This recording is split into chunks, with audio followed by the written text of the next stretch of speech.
संजय राऊत हे रोज सकाळ सकाळी पत्रकार परिषद घेतात आणि या पत्रकार परिषदेत ते एकनाथ शिंदे, देवेंद्र फडणवीस, अजित पवार आणि महायुतीवर टीका करताना दिसतात आणि यावेळी सुद्धा त्यांनी लाडकी बहीण योजनेवर टीका केलेली आहे।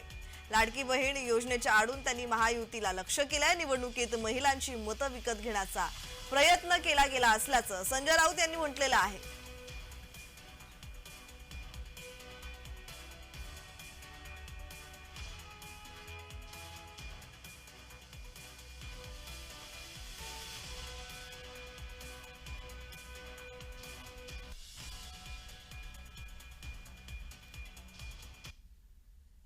संजय राऊत काय म्हणालेत आणि त्यावर चित्रा वाघ यांनीही प्रतिक्रिया दिलेली आहे। चित्रा वाघ यांनी संजय राऊतांना सुनावलंय, पाहूयात। राज्याच्या मुख्यमंत्र्यांनी सुद्धा 2 दिवसापूर्वी सांगितलं की निकष बदलावे लागतात।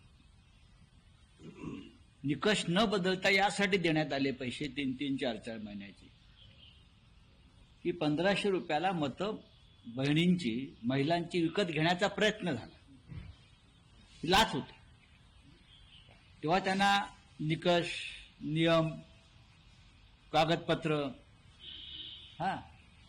या संदर्भात भान राहिलं नाही, फक्त त्यांना मतं विकत घ्यायची होती। की संजय राऊतांना ही राज्यातली लाडकी बहीण योजना बंद करायची आहे, पण आम्ही ती अजिबात होऊ देणार नाही, हे सुद्धा तुमच्या माध्यमातून राज्यातल्या माझ्या सगळ्या लाडक्या बहिणींना मला हे सांगायचंय।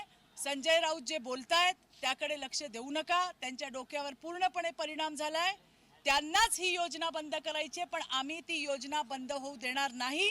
लाडक्या बहिणींच्या खात्यामध्ये 2100 रुपये लवकरच जाणार।